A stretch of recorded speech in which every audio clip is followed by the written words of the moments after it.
Dear student, welcome to प्रश्न series. देखिए, हमने जो है क्रैश कोर्स स्टार्ट किया है नीट 2025 के लिए, जिसमें हमारा टारगेट है कि हमको जो है करीब करीब 100 marks, okay, around 100 marks score करने हैं।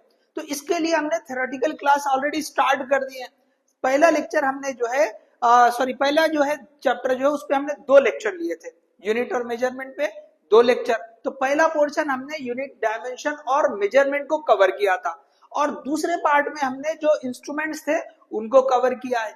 अब देखिए, इसके बाद एक सेशन हमने motion in 1D, okay, 1 complete session लिया था। अब यहाँ पे हम जो है ना इसके साथ में पैरेलली इनके क्वेश्चंस की भी हम जो है ना सीरीज स्टार्ट कर रहे हैं, जिसका नाम है प्रश्न सीरीज। ऐसे क्वेश्चन जो कि सिलेक्टेड, जिसकी अगर आप प्रैक्टिस करेंगे तो आप जो है ना वो चैप्टर पे एक तरह से जो है ना कमांड ले सकते हैं। मतलब अगर आप ये सारे क्वेश्चन करके अगर टेस्ट लिखेंगे तो डेफिनेटली आप एक अच्छा स्कोर आप उस चैप्टर पे ले सकते हैं। तो इस तरह हर एक चैप्टर 1 बाय 1 चैप्टर पे हम जो है प्रश्न सीरीज लेंगे।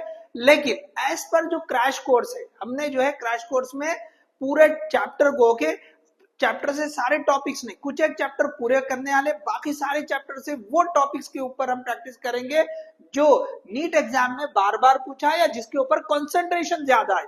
तो चलिए, ये जो चैप्टर था इससे हमको 2 से 3 क्वेश्चन मिलने के चांसेस है। फुल चैप्टर हम ये कर रहे हैं, ठीक है। तो स्टार्ट करते हैं। देखो, ये जो वर्कशीट हमने बनाई है, ओके, ये वर्कशीट आपको विद सॉल्यूशन, ओके, डिस्क्रिप्शन में लिंक दे रखी है, आप डाउनलोड कर सकते हैं। ये वाले चैप्टर के लिए नंबर ऑफ क्वेश्चंस हमने थोड़े ज्यादा रखे। क्यों? तो आपको पता है कि भाई पूरे सिलेबस में से कोई भी फिजिकल क्वांटिटी या फिर कांस्टेंट के लिए आपको यूनिट या डायमेंशन पूछ सकता है। तो उस तरह से ओके, हमने जो है ना ये वाले चैप्टर में थोड़े क्वेश्चन ज्यादा रखे हैं। अदरवाइज हमारा मेन टारगेट है कि हम जो है ना एक 50 के आसपास क्वेश्चन हर चैप्टर के लिए निकाले, ताकि वो फुल फ्लेज कवर कर ले, ठीक है। लेकिन यहाँ पे जो है क्वांटिटीज कांस्टेंट बहुत ज्यादा होते हैं, और थोड़े से जो नए टाइप के क्वेश्चन है, जैसे कि मैच द कॉलम या स्टेटमेंट बेस्ड क्वेश्चन, ये भी जो है पूछा जा रहा है, ठीक है ना। तो इस तरह से इस वाले चैप्टर में नंबर ऑफ क्वेश्चन ज्यादा है, ठीक है। तो हम यहाँ पे कुछ सिलेक्टेड क्वेश्चन आपको वर्कआउट करके बताएंगे, बाकी क्वेश्चन आपको प्रैक्टिस करना है।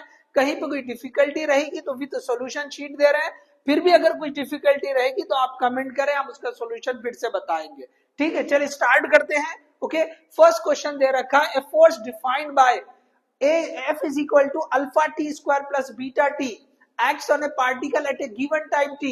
The factor which is the dimensionless if alpha and beta are constant.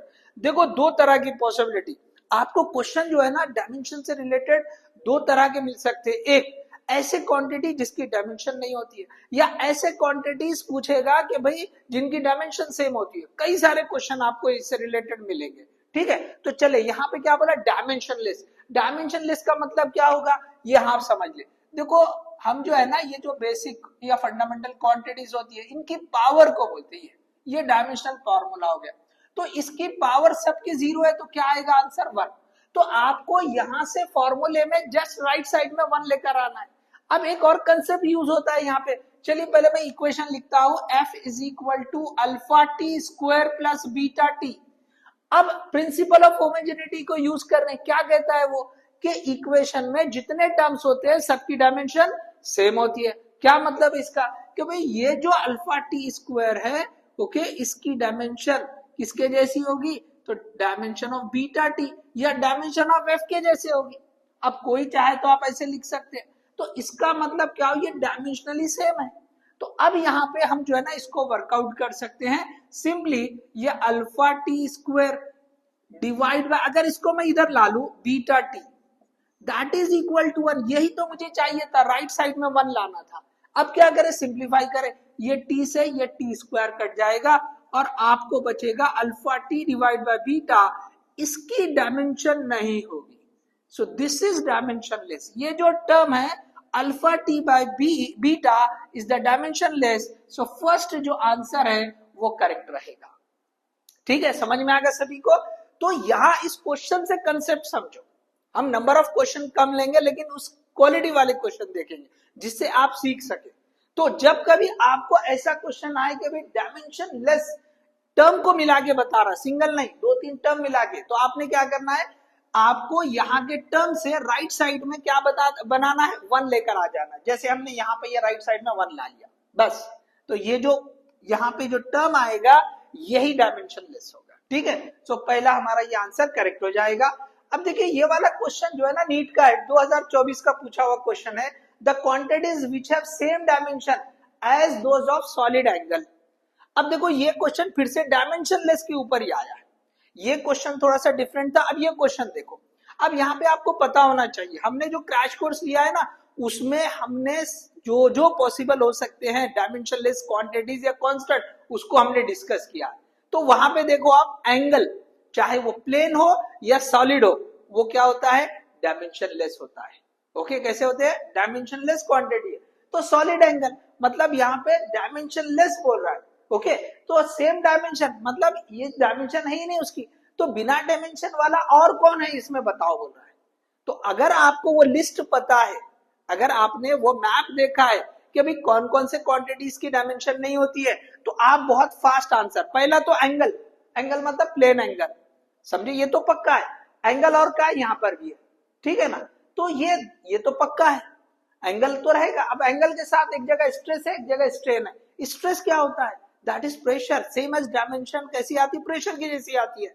Okay, force पर यूनिट एरिया, तो ये तो यूनिट वाली है स्ट्रेस, लेकिन strain change in okay quantity with respect to original quantity, तो ये जो है ना डायमेंशनलेस, आप जाके चेक कर लो, स्ट्रेन भी डायमेंशनलेस होती है। तो हमारा जो आंसर रहेगा वो ये रहेगा, स्ट्रेन ऑन एंगल ये डायमेंशनलेस है, बिना डायमेंशन के। ठीक है, अब देखिए समझ में आ गया सभी को। देखो ये दोनों भी क्वेश्चन मैंने डायमेंशनलेस से के कंसेप्ट से बता दिए। अब देखिए हम जो है ना, जैसे अब यूनिट और डायमेंशन ये पहला पार्ट है, तो अब इसके ऊपर है ना एक 2-4 क्वेश्चन करेंगे, फिर आगे वाले टॉपिक पे जाएंगे। ठीक है, मतलब एक आध क्वेश्चन और यूनिट क्या होती है वो भी देख लेंगे। ठीक है, डायमेंशन क्या होती है या डायमेंशन एप्लीकेशंस के ऊपर जो क्वेश्चन बनते हैं वो 1 से 2 एप्लीकेशन जो रहेंगे मेन उसके ऊपर क्वेश्चन कर लेंगे। जैसे कि भाई आपको जो है ना फंडामेंटल क्वांटिटी कोई और बता देगा, या कन्वर्जन ऑफ यूनिट बता देगा, या अननोन जो कांस्टेंट होते हैं उसकी डायमेंशन, तो तीनों एप्लीकेशन पे एक एक क्वेश्चन करेंगे। ओके चलो हम आगे बढ़ते हैं। ठीक है, चलिए तो पहले मैं जो है ना ये रब कर देंगे। चलिए तो अब जो है देखिए आगे बढ़ते हैं स्लोली। ओके, अब देखो यहाँ पे ये सारे जो है ना आपको जस्ट वर्कआउट करते रहना है। ओके, डायमेंशनल फार्मूला प्रेशर का किसके जैसा है देख लेना है।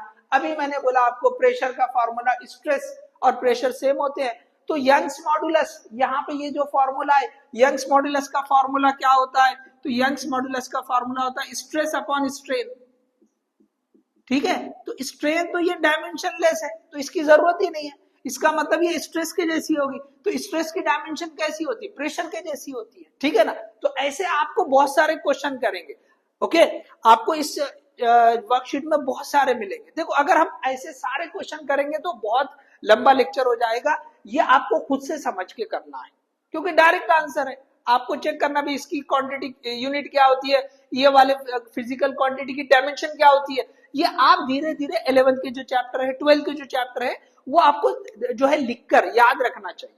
ओके, चलिए तो आगे बढ़ते हैं। देखो यहाँ पर एक क्वेश्चन मैं बताता हूँ 7th। ओके, ये जो है ना डायमेंशन एप्लीकेशन पर है। ओके, जिसमें हम क्या करते हैं, फॉर्मूला डिराइव करते हैं। सेकेंड एप्लीकेशन बोल के पढ़ा हमने, डिराइविंग द एक्सप्रेशन। ओके, या डिराइविंग द रिलेशनशिप बिटवीन या अमंग फिजिकल क्वांटिटीज। तो अब चलो ये आप पहले कॉपी कर लो। ठीक है, चलो आगे बढ़ते हैं। क्वेश्चन नंबर 7 बता रहे हैं। देखो ये क्वेश्चन क्यों बता रहे हैं, ये क्वेश्चन हो सकता आपको, ये जो सॉल्यूशन दे रखा है हमने इसमें लेंथी जो फंडामेंटल मेथड है, ट्रेडिशनल जो मेथड है उसके थ्रू बताया है, लेकिन यहाँ पे आपको टाइम सेव करने के हिसाब से मैं एक्सप्लेन कर रहा हूँ। ओके, जनरली क्या होता है बुक्स वगैरह में सॉल्यूशन होता है तो वो उन्होंने अभी भी वो ट्रेडिशनल वे में जाते हैं, तो मैं आपको यहाँ पर ओके ये जो है ना एकदम आसान तरीके से कम टाइम में कैसे करते हैं वो देखिए। क्या दे रखा है, if force F, acceleration A and time T are chosen as fundamental quantities, find the dimension of the energy. Energy की डायमेंशन बताओ, लेकिन fundamental quantities mass length time नहीं बोला है, क्या बोला है, फोर्स एक्सेलरेशन और टाइम बोला है। इनको आपको फंडामेंटल बताना यूज करना है। तो क्या करना है, जो क्वांटिटी के लिए डायमेंशन पूछा है उसके लिए इन क्वांटिटीज के टर्म में फॉर्मूला लिखो। किसके लिए लिखना है, एनर्जी। एनर्जी के लिए फॉर्मूला लिखना है, ठीक है, किसके टर्म में, तो ये जो दे रखा है फंडामेंटल, तो अब डायरेक्टली तो याद नहीं आ जाएगा, तो कोई एक तो क्वांटिटी से आपको क्लिक होगा, जैसे फोर्स है, तो जो एनर्जी है, energy is nothing but work done, तो वर्क डन का फॉर्मूला हमें पता है, फोर्स इनटू डिस्प्लेसमेंट, तो यहां पे हमने लिख दिया फोर्स इनटू या डिस्प्लेसमेंट, या इसको मैं चलो ऐसे लिखता हूं एफ इनटू एस, फोर्स आ गई।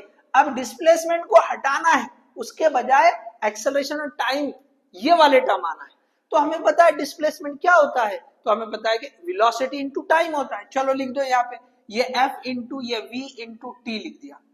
अब टी आ गया, लेकिन यहाँ पे वेलोसिटी हमें चाहिए एक्सेलरेशन, तो लिखो बेसिक फॉर्मूला, ओके, काइनेमेटिक्स की इक्वेशन जो नंबर 1 है, okay, v is equal to U plus AT, अगर ऑब्जेक्ट इनिशियली रेस्ट में u 0, v is equal to AT, since okay, since v is equal to AT, okay, ये formula आपने पढ़ रखा है, ओके, या पूरा लिखता हूं, चलो u प्लस एटी, बहुत सारे लोग बोलेंगे कैसे आ गया, चले ये, तो अगर ये 0 ले ले हम, इनिशियली ऑब्जेक्ट रेस्ट में है तो u 0, तो v इज इक्वल टू 80 आ जाता है, ठीक है ना। चलिए बहुत सारे लोगों को तो ये पता रहता है, चलो हम आगे बढ़ते हैं, तो E इज इक्वल टू ये F, V की जगह 80, तो A और T एक्सेलरेशन और टाइम को उसने कैपिटल जो है लेटर्स में लिखा, वैसे लिखेंगे हम, यहाँ पे ये T, तो ये क्या लिखा हमने, ये इस V की जगह पे ये दोनों को लिखा है, तो क्या आ गया FAT², देख लो डायमेंशन ऑफ E इज कहा है FAT², B is the correct option. आया सबको समझ में, तो देखो ये क्वेश्चन मैंने आपको बता दिया है जो एप्लीकेशन ऑफ डायमेंशन एनालिसिस है, तो सेकंड वाला एप्लीकेशन, अभी फर्स्ट वाले एप्लीकेशन पे भी क्वेश्चन बताऊंगा, लेकिन ये अभी किसके लिए बताया है, सेकंड वाले के लिए, जिसमें रिलेशन हम ये डिराइव कर रहे हैं, एनर्जी का रिलेशन फोर्स, एक्सेलरेशन और टाइम में। अब देखिए ऐसे इसके अंदर आपको 7, 8, 10 क्वेश्चन मिलने वाले हैं, ठीक है, तो अब आपको ऐसे प्रैक्टिस करना है, आप खुद से करेंगे तो याद रहेगा, ठीक है, अगर फिर भी अगर आपको कहीं पे कुछ डिफिकल्टी जाती है तो आप जो है चैनल पे जाइए हमारे, वहां पे जो है ना प्लेलिस्ट में नीट जेई सीरीज, क्या देखेंगे आप, नीट जेई सीरीज, उसमें यूनिट और डायमेंशन वाला जो है ना चैप्टर देख लीजिए, उसमें हमने इससे रिलेटेड तकरीबन जो है ना 10 के करीब क्वेश्चन है, आप देख लो जेई में जितने पूछे गए थे लगभग वो क्वेश्चन ये सारे जो इसमें मिलेंगे ना, इस जैसे ही क्वेश्चन मिलेंगे, इस जैसे ही क्वेश्चन मिलेंगे, कहीं पे आपको FVT बोलकर भी देगा, ऐसे कई सारे क्वेश्चन थोड़े थोड़े वेरिएशन से आपको मिलेंगे, तो आप जो है ना खुद से पहले ट्राई करो, नहीं है तो 2-2, 3-3 मिनट के एक वीडियो है जिसमें वो सॉल्यूशन बता दिया, लेंदी नहीं है, 2-3-4 मिनट की वीडियो देखे, ओके, ऐसे 8-10 क्वेश्चन कम से कम मिल जाएंगे, तो आपको लगभग कवर हो जाएंगे, ठीक है। चलो तो सबको क्लियर हो गया, ये तरीका समझ में आ गया, बहुत आसान है, जिस क्वांटिटी के लिए पूछा उसको गिवन क्वांटिटीज के फॉर्म में लिख देना है, ठीक है। चलो आगे बढ़ते हैं, नेक्स्ट, ओके, अब देखिए यहाँ पे ये क्वेश्चन दिया था the unit of thermal conductivity, अब यहाँ पे यूनिट के ऊपर पूछ लिया क्वेश्चन, तो ऐसे आपको यूनिट या डायमेंशन जो है ना, ऐसे कोई ऐसा टर्म जो हम जो है ना ध्यान नहीं देते, ओके, जैसे कई सारे कांस्टेंट है, स्टीफन कांस्टेंट है, वीन्स कांस्टेंट है, बोल्ट्जमैन कांस्टेंट है, यूनिवर्सल गैस कांस्टेंट है, ओके, प्लैंक्स कांस्टेंट है, ऐसे कई सारे हो सकते हैं कांस्टेंट भी, तो ऐसे कई सारे टर्म भी हो सकते हैं, thermal conductivity, okay, electrical conductivity, electrical resistivity, ऐसे कई सारे टर्म आ सकते हैं, परमेबिलिटी, परमिटिविटी, तो ये टर्म्स क्या करते हैं हम जनरली स्किप कर देते हैं, ठीक है ना, तो इनके भी आपको यूनिट और डायमेंशन पता होना चाहिए। तो कंडक्टिविटी, कौन सी कंडक्टिविटी, थर्मल, तो अगर किसी को ये याद नहीं है ना तो थोड़ा सा इलेक्ट्रिकल की तरफ जाओ, क्या है इलेक्ट्रिकल में, मैं आपको यहाँ बेसिक बताता हूँ, देखो ये क्वेश्चन कौन सा था, ये 7 था, ये क्वेश्चन नंबर 8 बता रहा हूं, तो करंट का फॉर्मूला क्या होता है, I is equal to V by R, V is divide by R का बेसिक फॉर्मूला बताओ, तो रो L बाई A, तो A को ऊपर लेके जाओ, तो A into V, okay, A into V divide by rho L, अच्छा ये रो क्या है, सॉरी रेजिस्टिविटी, 1 बाय रो क्या होगा, तो कंडक्टिविटी होगा, लिखो इसको ऐसे, सिग्मा AV बाय L, ये ऐसा आ रहा है समझ में, तो ये आपको करंट के लिए आया, इलेक्ट्रिक करंट के हिसाब से। ऐसे ही यहाँ पे जो हीट फ्लो होती है उसे हीट करंट कहते हैं, चार्ज फ्लो हो रहा है उसे इलेक्ट्रिक करंट कहते हैं, सेम कंसेप्ट है। अब मैं जो है ना ये थर्मल कंडक्टिविटी पे आता, तो ये delta Q by delta T, आप बोलेंगे सर ये तो करंट का फॉर्मूला है, इलेक्ट्रिक करंट, तो वहां पे क्यों चार्ज है? यहाँ पे हम ये थर्मल के लिए लिख रहे हैं। किसके लिए लिख रहे हैं? ये थर्मल के लिए। ये क्या है? This is we are having heat current. तो जब हीट करंट बोलेंगे तो ये क्या रहेगा? It is heat. Delta Q क्या है? हीट है। हीट मतलब एनर्जी। तो अब इसको लिखो वैसे। तो यहाँ पे जैसे वोल्टेज है, okay, voltage, change in voltage divide by resistance. तो यहाँ पे change in potential, sorry, change in voltage या पोटेंशियल की जगह चेंज इन टेम्परेचर आता है, डिवाइड बाय, ओके। अब यहाँ पे जो है ना, ये रेजिस्टेंस की जगह ये कौन सी थी? ये इलेक्ट्रिकल रेजिस्टेंस थी, यहाँ पे थर्मल रेजिस्टेंस आ। तो सेम इस जैसा, खाली ये V की जगह डेल्टा T आया तो सेम ऐसा लिख देंगे sigma A by L, okay. या इसी को K भी लिखते हैं, थर्मल कंडक्टिविटी को K लिख देते हैं। यहाँ पे मैं सिमिलैरिटी के लिए सिग्मा लिख दिया, ठीक है ना। आप चाहे तो K लिख सकते हैं, thermal conductivity is denoted by K। तो यहाँ पे सिमिलैरिटी के लिए बता दिया, ये V की जगह क्या लिखेंगे आप? Delta T। तो अब यहां से आप निकाल लो ये सिग्मा की यूनिट को। तो ये आप लिखेंगे सिग्मा इज इक्वल टू, देखो इधर है delta q divide by delta t, okay, into, अब ये क्या जाना चाहिए? ये L by A, okay, L by A, ठीक है। और क्या है? यस, डेल्टा टी भी जाएगा 1 बाई डेल्टा टी। अब आपको इसकी यूनिट लिखना है, तो यूनिट क्या लिखेंगे? ये क्या है? हीट। अब देखो मैं यहाँ डायरेक्ट लिख रहा हूं, मैं हीट के लिए जूल, ओके, और नीचे डिवाइड में क्या है? टाइम है, तो इसका सेकेंड। देखो उसके बाद ये लेंथ है, तो लेंथ की metre divide by area metre square. देखो एकदम आसान तरीके से बता रहा हूं, ये 1 by Kelvin, okay, change in temperature Kelvin. तो देखो ये मीटर से मीटर स्क्वायर चले गया, तो क्या बन गई यूनिट? देख लो सिंपल, यहाँ पे दूसरे पेन से लिखता हूं मैं ये समझने के लिए। ये यूनिट बन गई आपकी, तो जूल ऊपर है, ओके, एस नीचे, तो ऊपर लाओ एस इनवर्स, एम को ऊपर लाओ एम इनवर्स और के इनवर्स। देख लो ऐसी कोई यूनिट दिख रही है क्या? ऊपर करें थोड़ा, ओके। तो देखो ये यहाँ पे वैट के टर्म में दे रखा है, तो joule per second, this is VAT. तो ये भी पता हो ना आपको, एकदम बेसिक है, ओके। पावर का फॉर्मूला सबको पता होगा ना, okay. Energy per unit time, तो energy joule, time second, joule per second watt. तो ये वाला फॉर्मूला यहाँ पे आ गया। तो कौन सा रह रहा है ये? ओके, बी वाला ऑप्शन, ठीक है ना। नहीं सॉरी, कौन सा है? डी वाला ऑप्शन है, ठीक है। समझ में आ गया सबको? तो देखो ये डी वाला option, watt per metre per Kelvin, so that is the correct option, ठीक है। तो देखो इस तरह से कई सारे, देखो यहाँ पे और ऑप्शन मिलेंगे आपको, ओके, और भी ऑप्शन मिलेंगे। अब यहाँ पे अभी जैसे मैंने ये वाला बताया, फिर यहाँ पे एक क्वेश्चन आ गया इसी तरह से, और भी आएंगे। चले आगे बढ़ाए, ओके। चलो अब यहाँ पे एक देखो एक क्वेश्चन। अब जो है ना, जो थर्ड एप्लीकेशन है डायमेंशन एनालिसिस का, जिसमें कन्वर्जन ऑफ यूनिट होता है, तो उससे रिलेटेड थोड़ा सा, एग्जैक्टली नहीं उस जैसा क्वेश्चन है। देख लो आप, पहले पॉज करके कॉपी कर लो। कर लिया सभी ने? चलो आगे बढ़ते हैं। अब देखिए यहाँ पे question number 14, okay, simple logical question है, ओके। हम चाहे तो फिजिक्स की तरह भी कर सकते हैं, ठीक है ना, लेकिन बहुत सिंपल। क्या बोल रहा है? Length at force be increase 4 times the unit of energy. अभी तो लिखा हमने, एनर्जी इज इक्वल टू क्या होता है? Force into displacement. डिस्प्लेसमेंट मतलब लेंथ, ओके। तो ये हमने लिख दिया लेंथ। आ रहा है सबको समझ? तो क्या बोल रहा है? ये भी 4 टाइम्स, ये भी 4 टाइम्स, दोनों 4 टाइम्स बढ़ रहे हैं। तो क्या हो जाएगा? ये एनर्जी कितने टाइम्स बढ़ जाएगी? 16 टाइम्स। देखो ये 4 टाइम्स फोर्स हो जा रही है और लेंथ भी 4 टाइम्स हो जा रही है।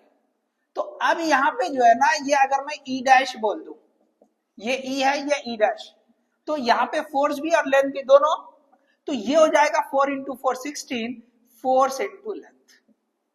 तो कितने टाइम बढ़ गई? इसको आपने ई लिख दिया, सपोज ये क्या है? ई है, तो 16 टाइम्स बढ़ गई। तो यहाँ पे लिख दो इंक्रीज बाय 16 टाइम्स, कौन सा है? So this is the C option. समझ में आ रहा? इसी तरह से यहाँ पे एक और क्वेश्चन है 15, सिंपल सा, ये भी जो है आपको याद रहना चाहिए, okay. If U1 and U2 are the units selected in two systems of measurement and N1 and N2 are their numerical values, तो यहाँ पे रिलेशन क्या होगा? देखो क्वेश्चन नंबर ये 15, ये क्वेश्चन नंबर 14 था। आपको पता है फिजिकल क्वांटिटी का फॉर्मूला बनता है NU। देखो क्वांटिटी यूनिट के बदलने से नहीं बदलती, ठीक है। जैसे एक महीना, उसको हम 30 डेज भी बोल सकते हैं। 1 month that is equal to 30 days, ठीक है ना। तो देखो 1 month is equal to 30 days. Okay, तो ये जो है ना क्वांटिटी सेम रहेगी, चाहे आप N1U1 लिखो या N2U2 लिखो, ठीक है। तो ये जो है ना ये कांस्टेंट रहेगा, ये कांस्टेंट। तो आपको यही देखना है N1U1 is equal to N2U2, ठीक है।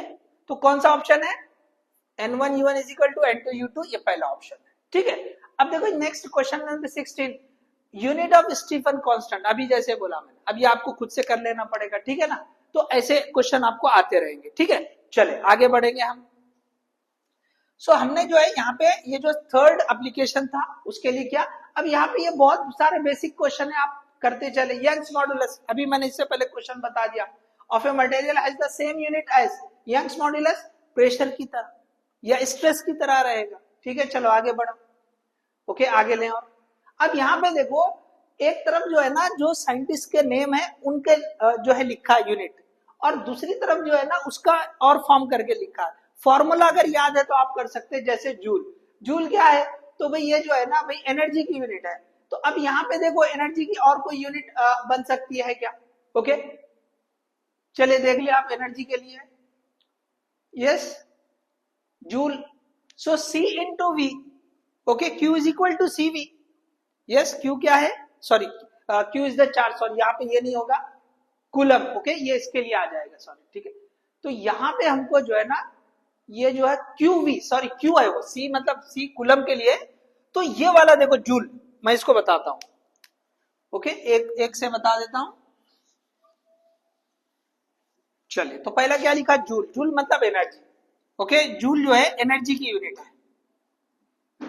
तो ये जो है ना, अब देखिए यहाँ पे जो है कि नहीं ये Q इंटू वी होता है। एनर्जी स्टोर्ड इन कैपेसिटर कितनी होती है? QV, half QV। क्या होती है? हाफ Q इंटू वी, ठीक है। तो इसका मतलब एनर्जी की डायमेंशन सेम एज QV की तरह होगी, या एनर्जी की unit same as Q into V की तरह होगी। तो Q मतलब ये जो है ना चार्ज, चार्ज की यूनिट कूलम, वोल्टेज की यूनिट वोल्ट्स। तो मतलब 1 और C, तो देखो ये दोनों आ रहे हैं, इनमें से कोई एक। अब दूसरों को छोड़ो, ओके दूसरों को छोड़ो, ओके। अब देखिए ये फोर्थ वाला सब सेम है यहां तक, खाली फोर्थ वाले को चेक करो। फोर्थ वाला क्या है? कूलम। तो कूलम, कूलम किसका है? ये चार्ज, ओके। अब ये जो है ना इसने ऑप्शन ये E या फिर B ऐसे बोला है। तो क्या होता है चार्ज का formula? Capacitor into voltage, Q is equal to CV। Check कर लो, C इंटू V, C मतलब कैपेसिटेंस, तो कैपेसिटेंस का यूनिट फैरेड, वोल्टेज का यूनिट वोल्ट। तो ये B मतलब ये वाला ऑप्शन करेक्ट हो रहा है हमारा, B वाला। तो मैंने खाली 2 चेक करा और बता दिया। तो एनीवे आप प्रैक्टिस के लिए सब करें, तो आपको जो है ना इस तरह से पता होना चाहिए। तो ऐसे आपको कई सारे क्वेश्चन मिलेंगे, ओके। इसके अंदर मैंने मैच द कॉलम कई सारे दिया है, जो भी पॉसिबल हो सकते दिया है, इसीलिए नंबर जो काउंट है क्वेश्चन का वो बढ़ गया है, ठीक है। चलो आगे बढ़ो, चलिए नेक्स्ट आगे बढ़ते हैं। अब देखिए यहाँ पे एक और क्वेश्चन बताता हूँ, ये एप्लीकेशन 1 पर है, ठीक है। आगे एक आध क्वेश्चन और भी बता देता हूँ, ओके वक्त के हिसाब से, ओके चलिए। अब देखिए यहाँ पे क्या हो रहा है, पूछा उसने the equation P plus A by V square into V minus B, okay the unit of A, okay ये एक इक्वेशन दे दिया, इज इक्वल टू कांस्टेंट ऐसे कुछ होगा, जो भी है, ओके इज इक्वल टू कुछ आप कांस्टेंट मान ले, यहाँ पे कुछ मिसिंग है, इज इक्वल टू आना चाहिए। तो यूनिट ऑफ A, तो A की यूनिट बोला है उसने। तो देखो प्रिंसिपल ऑफ होमोजेनिटी क्या बोलता है कि सारे टर्म की डायमेंशन एक जैसी होती है। चले ये रब कर दे हम, ठीक है चलो ये रब कर देते हैं। तो हम क्या करेंगे भाई, यहाँ पे ये P प्रेशर है और ये V वॉल्यूम है, थोड़ा सी इंफॉर्मेशन कम दिया उसने, ठीक है। तो यहाँ पे क्या करेंगे, ये dimension of pressure is same as dimension of A by V square. तो यहां से A निकालना है, तो A is equal to dimension of V divide by sorry into okay dimension of V square. आ रहे सबको समझ में? तो अब ये क्या होगा, यहाँ पे अब आप देख लो प्रेशर, तो प्रेशर को क्या लिख सकते हैं हम, force divide by area into ये V square, okay V square. तो यहाँ पे क्या होगा, अब देखो जो टर्म आएगा ये फोर्स, तो यहाँ पे क्या हो रहा है, देखो सीरियस सिस्टम में दे दिया उसने, तो अब यहाँ पे लिख दो उसको, फोर्स के लिए क्या लिख देंगे, ये डाइन लिख दिया। और यहाँ पे क्या है, सॉरी डाइन को ठीक से लिखो, ठीक है। एरिया की क्या होती है, तो मीटर स्क्वायर। वॉल्यूम की क्या होती है? Metre cube. तो मीटर क्यूब का स्क्वायर, मीटर क्यूब का स्क्वायर। चलो एक बार और लिखता हूं मैं, डाइन। अच्छा मीटर नहीं, सेंटीमीटर लिखना पड़ेगा। यस, मीटर कैसे होगा? मीटर तो ऐसा यूनिट है, यहाँ पे सीजीएस में लिख रहे हैं तो सेंटीमीटर में लिखना पड़ेगा।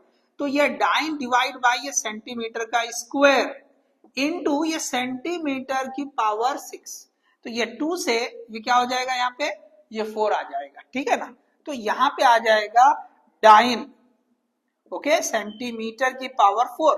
तो देख लो ये यूनिट आ जाएगी, दिस इज द यूनिट, ठीक है। चलिए एक और क्वेश्चन मैं बताऊंगा, आगे बढ़ते हैं। ओके, तो इस जैसे जो है अननोन कांस्टेंट के लिए, अब देखो यहाँ पे एक और क्वेश्चन आया, ये भी कन्वर्जन ऑफ यूनिट का है। ओके, कन्वर्जन ऑफ यूनिट का है, ठीक है। चलो इसको पॉज करके कॉपी कर लो। अब देखिए यहाँ पर, यहाँ पे ये वाला क्वेश्चन देखो, कौन से वाला है? सॉरी ये वाला, density of a liquid in CGS is, okay, यहाँ पे दे दिया आपको N1, okay, Q is equal to N1U1। तो इसमें क्या लिखा है? 0.625 ग्राम पर सेंटीमीटर क्यूब। देखो ये यूनिट है, ये नंबर है, this is N1, this is U1। What is the magnitude in SI system? तो Q is equal to N2U2। तो आपको मतलब ये N2 बताना, दिस इज द मैग्नीट्यूड। तो आपको ये सेम ऐसे लिखो, सो N2U2 is equal to N1U1। तो इससे N2 क्या हो जाएगा? N1U1 by U2। तो N1 लिख दिया आपने 0.625, और ये ग्राम, और ये जो है नीचे आ गया आपका सेंटीमीटर क्यूब, ठीक है। अब नीचे U2 लिखा हुआ है, डिवाइड करो, ओके, डिवाइड कर लो इसको। तो U2 के लिए अब यहाँ पे लिखेंगे, सॉरी, ये तो हो गया N1U1 इनटू ये 1 बाय ये U2 है नीचे, U2 क्या रहेगा? SI यूनिट में क्या लिखते हैं हम? kg पर मीटर क्यूब। अब इसको थोड़ा वर्कआउट करो, 0.625 ये ग्राम, ये सेंटीमीटर क्यूब, ये ऊपर जाएगा मीटर क्यूब। तो मीटर को किस में लिखो? सेंटीमीटर में लिखो। अच्छा एक स्टेप और लिखता हूं मैं, ये मीटर डिवाइड बाय ये KG, metre cube into KG, ठीक है। चलो इसके बाद जो है ना थोड़ा सा यहाँ पे हम बताते चलते हैं, यहाँ पर, ओके, यहाँ पर, ठीक है। चलो तो ये जो है ना आप यहाँ पे जो है हम यहाँ बता रहे हैं, ठीक है, आगे देख लो।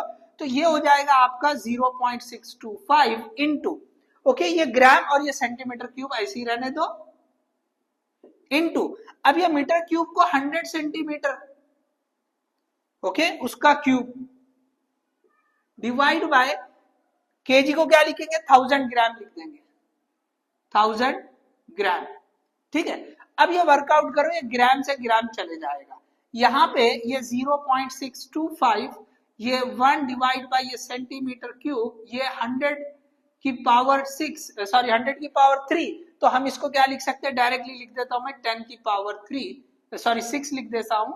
नीचे ये आ जाएगा 1 बाय 1000, और ये सेंटीमीटर क्यूब। तो सेंटीमीटर क्यूब कैंसिल हो जाएगा, ओके, ये ऊपर आएगा 1000, सो यहां बच जाएगा 0.625, निगेटिव 10 की पावर 3 आ जाएगी, सो 10 की पावर 6 माइनस 10 की पावर 3, तो ये हो जाएगा 10 की पावर 3, और आंसर होगा 625। तो इस तरह से आप ये कर सकते हैं, ठीक है। चलिए आप जो है ना इसको कॉपी करें आप, ओके, चलिए आपने कॉपी कर लिया, ओके। तो देखो मैंने ये भी जो है ना क्वेश्चन बता दिया, ये किसका था? आपको जो है ना कन्वर्जन ऑफ यूनिट, जो डायमेंशन एनालिसिस का एप्लीकेशन नंबर 3 था। चलिए थोड़ा हम आगे बढ़ते हैं, चलो आगे ऊपर लो अब थोड़ा, चलिए क्वेश्चंस थोड़ा सा, ओके। चलिए अब देखिए यहाँ पर, अब ये सिंपल से which of the following is unitless, इसमें से आपको देखना है, ऐसे कई सारे क्वेश्चन है, ओके। चलिए आगे ऊपर लो थोड़ा, ओके। अब ये भी एक थोड़ा सा प्रैक्टिकल जैसे क्वेश्चन आपको वेव के ऊपर, इसमें कई सारे टर्म है, साइन कॉस, ओके, आपको यूनिटलेस सॉरी डायमेंशनलेस कौन से होते हैं उसके बेसिस पर ये क्वेश्चन आपने करना चाहिए, ओके, प्रैक्टिस अच्छी होगी इससे, ठीक है। चलिए और आगे बढ़ाते हैं, यहाँ पर भी ये चेंज ऑफ यूनिट पर से ही है, ठीक है, और आगे लें। तो ये सारे जो है ना आपके प्रैक्टिस के लिए, ठीक है। अब देखो ये जो है ना एप्लीकेशन नंबर 2 पे मैंने जो क्वेश्चन कराया था, ये आपको यहाँ पे क्वेश्चन मिल रहे हैं वैसे, ठीक है। थोड़ा आगे लो, ये वाला क्वेश्चन देखो। अब इसमें क्या पूछा है? Given v is the speed, r is the radius, g is the acceleration due to gravity, which of the following is dimensionless? तो देखो आपने जो है ना जो बैंकिंग ऑफ रोड, ओके, तो वहां पे ओके फॉर्मूला आपने पढ़ा है tan theta is equal to V square by R G. तो tan ओके एक ट्रिग्नोमेट्रिक फंक्शन है, डायमेंशनलेस होता है, वो अगर याद है तो आपको क्लिक होगा, अदरवाइज फिर ये करने में मुश्किल होगी, वर्क टाइम ज्यादा लेंगे। आप ये v की डायमेंशन लिखेंगे, r की लिखेंगे, g की लिखेंगे, ये ट्रेडिशनल मेथड है जिससे आंसर आएगा, but it will take more time. आप कैसे करोगे? Simply tan theta is equal to ये v square by R G. इसकी डायमेंशन नहीं होती तो इसका मतलब इसकी भी नहीं होती। ठीक है, चलो नेक्स्ट। अब देखिए यहाँ पे आपको कुछ पेयर भी मिलेंगे सेम डायमेंशन वाले या जो है डिफरेंट, ये आपको ऐसे कई सारे क्वेश्चन है। देखो ये आप चलते रहेंगे, आपको जो है ना प्रैक्टिस के लिए फिर से ये डायमेंशन एनालिसिस का सेकंड नंबर जो फिर और क्वेश्चन आ रहे हैं जो मैंने आपको बताया हूँ। ठीक है, ये भी उसी के ऊपर, ये 4-5 क्वेश्चन एक साथ वही क्वेश्चन है। ओके चलिए आगे बढ़े। यहाँ फिर से आपको कॉलम वाला क्वेश्चन है, ठीक है ना, कॉलम के हमने 5-7 क्वेश्चन डाले हुए, आप प्रैक्टिस करो। ठीक है, चलो ये आगे एक यहाँ पे देखिए ग्रेडियंट का मतलब समझ लो खाली।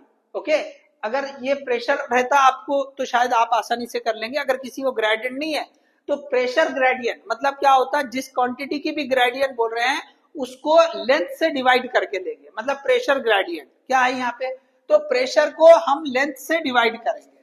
ठीक है, तो आप लिखोगे प्रेशर ग्रेडियंट को change in pressure with respect to change in length. तो कोई भी क्वांटिटी अगर पोटेंशियल ग्रेडियंट बोला तो change in voltage divide by change in length. समझ में आ गया? चलो इसी तरह से आप ये वाला क्वेश्चन भी बहुत अच्छा इंपॉर्टेंट आप कर सकते हैं। ओके, ये क्वेश्चन भी पीवाईक्यू में मिल जाएगा आपको सेम। ओके, वेलोसिटी की डायमेंशन होती है ये same 1 by under root epsilon naught into mu naught. ठीक है, चलिए ये भी आप यहाँ पे आप प्रैक्टिस के लिए कर सकते हैं। ओके चलिए, सो अब देखिए हमने जो क्वेश्चन किया था उस जैसा एक और क्वेश्चन आया यहाँ पे उसी तरह का।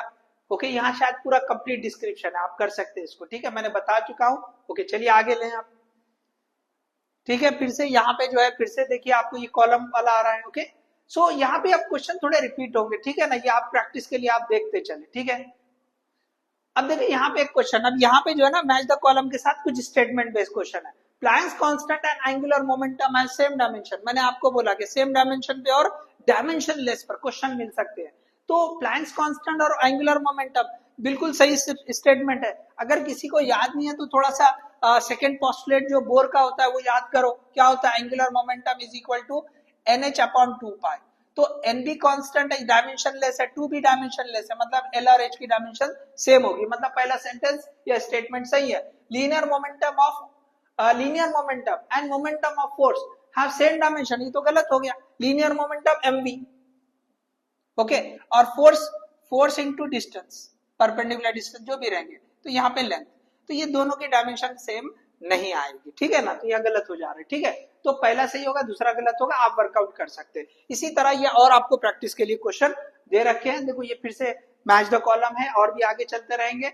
ओके, क्वेश्चन बहुत सारे आपको ये प्रैक्टिस के लिए बहुत सारे क्वेश्चन है। देखो ये और जो है ना आपको तकरीबन 7-8 मैंने बोला है कि क्वेश्चन दे रखे हैं। ओके चलो, ओके, और एक ये ग्रेडियंट से रिलेटेड वगैरह। चलो ओके, तो बहुत सारे क्वेश्चन देखो यहाँ पे ये भी क्वेश्चन जो है यंग्स मॉडुलस, उसकी dimension, coefficient of viscosity, Planck's constant, work function, okay, इनके आपको मैच करना है। तो ये क्वेश्चंस आप करेंगे ना बहुत अच्छा कवरेज मिलेगा। आप प्रैक्टिस करें, इसके सॉल्यूशन दे रखा है। जहां पे भी दिक्कत होगी, प्रॉब्लम होगी, आप कमेंट करो। ओके, डेफिनेटली सॉल्यूशन बताऊंगा मैं। आगे बढ़े, फिर से यहाँ पे देखो स्टेटमेंट बेस्ड और कुछ क्वेश्चन ऐड किए जैसे मैंने अभी बताया हुआ हूँ। ओके, यहाँ पे फिर से कौन सी जो क्वांटिटीज उनके डायमेंशन सेम होते हैं उसके ऊपर कांस्टेंट को लेके क्वेश्चन बनाया हुआ है। और देखो ये वाला जो क्वेश्चन है टाइम कांस्टेंट, तो ये जो आरसी प्रोडक्ट होता है, ये आरसी और एल बाई आर, अगर आरसी सर्किट है इलेक्ट्रिकल सर्किट, तो ये टाइम की डायमेंशन देगा, एल बाई आर भी टाइम की डायमेंशन देगा। यहाँ पे ध्यान देना, कभी वो आर बाई एल दे देता है, यहाँ प्रोडक्ट है तो यहाँ दिक्कत नहीं होती, सी इंटू आर लिखो कि आर इंटू सी लिखो। लेकिन ये देखो ये दोनों भी टाइम होंगे और ये क्या होगी, तो ये फ्रीक्वेंसी हो जाती है। याद रखो आर बाई एल उल्टा होता है, तो टाइम का उल्टा, टाइम का जो रेसिप्रोकल वो फ्रीक्वेंसी होती है। चले आगे बढ़े। ओके, डायमेंशन ऑफ, देखो यहाँ पे जो है ये B square upon mu zero, तो डेंसिटी वाला फॉर्मूला आप देख लो, क्रैश कोर्स में जो हमने थ्योरी लेक्चर उसमें भी बताया था मैं कि डेंसिटी, ओके, जो है या हमने जो है ना एक सीरीज, यूनिक सीरीज, उसमें भी मैंने बता चुका हूँ। डेंसिटी जो होगी, चाहे वो मैग्नेटिक डेंसिटी हो, इलेक्ट्रोस्टैटिक डेंसिटी हो, इलास्टिक जो है डेंसिटी हो, सारे के लिए यूनिट सेम आएगी क्योंकि सब डेंसिटी है। ठीक है, चले आगे बढ़े। ओके, सेम ये उसी तरह के क्वेश्चन देखो कांस्टेंट्स को लेके बनाए हुए हैं, मैग्नेटिक डेंसिटी, ओके। इसी तरह से देखो यहाँ पे परमिबिलिटी, ओके, परमिटिविटी को लेकर, सोलार कांस्टेंट को लेकर भी क्वेश्चन है। सोलार कांस्टेंट क्या है, सिंपली इंटेंसिटी वाला जो फॉर्मूला बनता है उसी के ऊपर क्वेश्चन है, ओके। ये भी हमने जो है नीट जेईई सीरीज में करवाया हुआ है। अब देखो यहाँ से, अब यहाँ से जो है ना थोड़ा से जो क्वेश्चन है अब मेजरमेंट से थोड़े से रिलेटेड, तो शुरू में यहाँ पे है ना इंस्ट्रूमेंट का आ गया। चलो इंस्ट्रूमेंट वाला ये क्वेश्चन बताते हैं। देखो ये जो है ना आपको मैं यहाँ पे ये टाइम मैं ज्यादा नहीं ले रहा हूँ, आपको जो है ना कुछ एक क्वेश्चन आपको जो है एक अंडरस्टैंडिंग के लिए बता रहा हूँ, बाकी आपको प्रैक्टिस करना है सॉल्यूशन के साथ, इसीलिए दे रहा हूँ कि आप प्रैक्टिस करें, आप समझे उसको। क्या है यहाँ पे, in a vernier caliper n plus division of vernier scale coincide with n main scale division, तो n plus 1 VSD is equal to n MSD, ठीक है। तो अब देखो यहाँ पे क्या पूछा है, if 1 MSD represent 0.1 millimetre, the vernier constant, vernier constant मतलब लीस्ट काउंट को बोलते हैं। लीस्ट काउंट क्या होता है, तो MSD upon, okay, n, MSD upon n।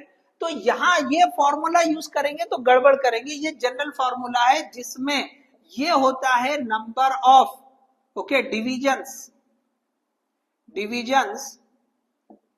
इन वर्नियर स्केल, ओके, इन वर्नियर स्केल।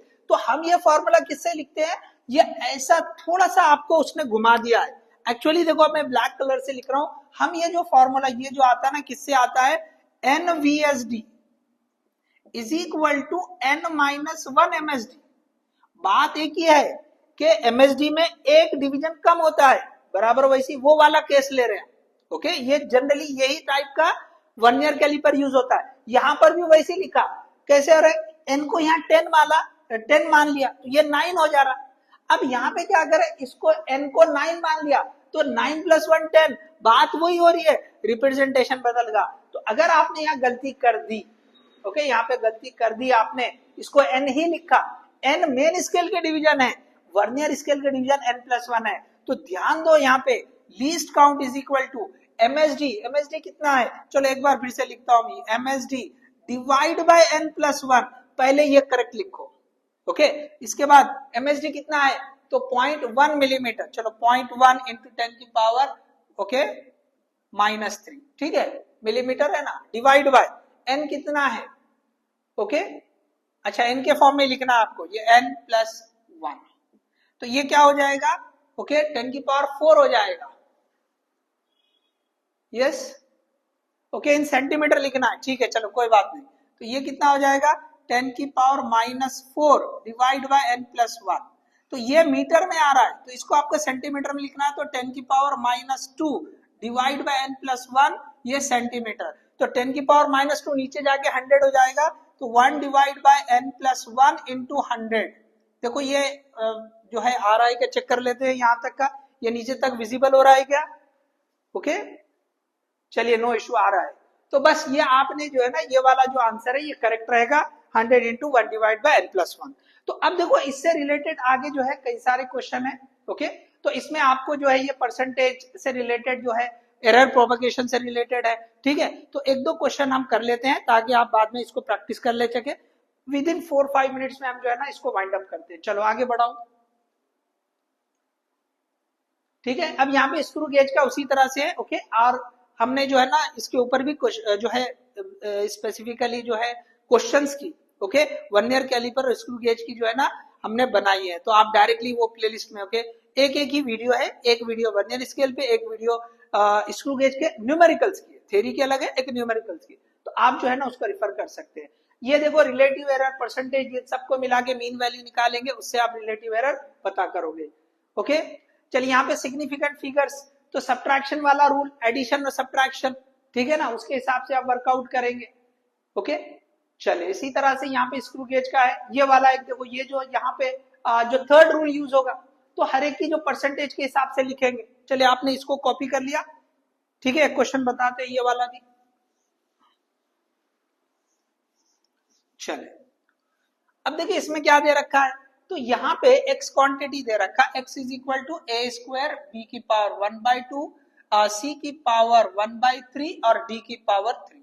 तो यहाँ पे एरर किस तरह लिखते हैं, देखो जो भी छोटे एरर होते हैं, ये फॉर्मूला जो होता है वो अप्रोक्सीमेट वाला फॉर्मूला है, तो ये जो delta x by x in percentage क्या लिखेंगे, ये 2 मल्टीप्लाई में आएगा delta a by a in percent plus 1/2 delta b by b in percent. ये जो है ना सारे वैल्यू परसेंट में लिखेंगे। अब ये नीचे बोल के निगेटिव नहीं करेंगे, ओके। आप अगर गड़बड़ कर देंगे, सी को ऊपर लाके -1/3 लिखेंगे, आंसर रॉन्ग हो जाएगा, याद रखो। तो ये होगा 1/3 delta c by c plus 3 into delta d by d, okay, delta d by D.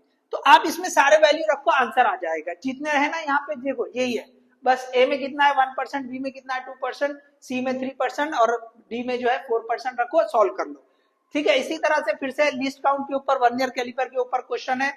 इसी तरह से स्क्रू गेज निगेटिव एरर के साथ है, सेम क्वेश्चन आपको जो है ना हमने जो क्वेश्चंस करवाए हैं उसके अंदर रहेगा ये, ओके। सॉल्यूशन में भी रहेगा, कुछ दिक्कत रही तो आप पूछ सकते हैं, ओके। अब देखो इसी तरह से यहाँ पे R1 R2 दो रजिस्टर है, इसके अंदर एरर है, तो एरर प्रोपगेशन सीरीज में क्या होते हैं, दोनों का एडिशन होता है। तो एडिशन में हम क्या करेंगे एरर के लिए, ओके, वो आप जो है डायरेक्टली एब्सोल्यूट एरर ऐड हो जाएगा, दोनों में जो एब्सोल्यूट एरर है वो ऐड होके नेट रिजल्ट में आएगा।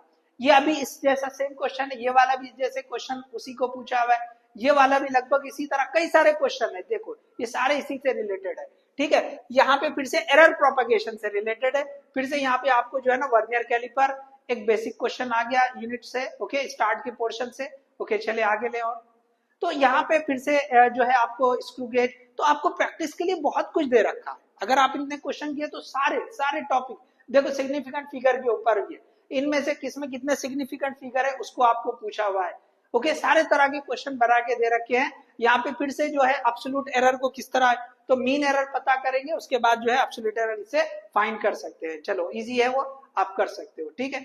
चले तो यहाँ पे फिर से जो है मैच द कॉलम, ओके, आया हुआ है। ये सिग्निफिकेंट फिगर पे किस में कौन से कितने हैं ये आपको बताना है, मैच करना। आसान क्वेश्चन लेकिन कंसेप्टिव क्वेश्चन है, ठीक है। चलो और आगे लेते हैं। तो यहाँ पे सिग्निफिकेंट फिगर्स जो है ना, जो टॉपिक हमने जो है मेजरमेंट से था, तो उसको लास्ट में यहाँ पे उससे रिलेटेड क्वेश्चन आ रहे हैं, इसी तरह से लास्ट वन, ओके। तो यहाँ पे जो है ना कुछ प्रैक्टिकल भी हमने लेके दिया है। देखो रेजिस्टेंस, ये जो करंट इलेक्ट्रिसिटी, उसको भी यूज करके हमने ये मेजरमेंट वाले क्वेश्चन भी यहाँ पे दे रखे हैं। तो इस तरह से आप ये जो है ना पूरे लगभग 135 है, लेकिन कई सारे क्वेश्चन जो है ना, मैंने जैसे बोला कि यूनिट के ऊपर बहुत सारे और प्रैक्टिस के लिए कुछ सारे दे रखे हैं। अगर सही देखा जाए 50-55 क्वेश्चन अगर कर ले सही तरीके से तो आप इसमें अच्छे बन सकते हैं। लेकिन यहाँ पे स्कोप क्यों बढ़ा दिया हमने, ताकि जो है जो यूनिट्स है या डायमेंशन है, बहुत सारे क्वांटिटीज है, उसकी वजह से हमने बढ़ा दिया। तो अब आपका जो है आपका साइड बचा हुआ है, मैंने आपको यहाँ पे बता दिया है। ये पहला लेक्चर था, इससे अब आपकी तरफ से जो फीडबैक आएगा उसके हिसाब से नेक्स्ट लेक्चर में कितने क्वेश्चन को सॉल्व करने के लिए और बढ़ाना है या क्या करना है वो हम जो है चेक करेंगे, ठीक है। आप अपने फीडबैक दे कमेंट में कि ये जो हमने क्वेश्चन, जस्ट आपका रिस्पांस लेने के लिए मैंने ये पहला वीडियो ले लिया है, इसमें मैंने कुछ कम ही क्वेश्चन बताए, और अगर बढ़ाना है तो डेफिनेटली हम जो इसको और बढ़ाएंगे, okay. So all the best, आपने इसको अच्छे से आप इससे फायदा लें, क्वेश्चन की प्रैक्टिस करें, डाउनलोड कर लें आप जो डिस्क्रिप्शन में दे रखा है। All the best, thank you.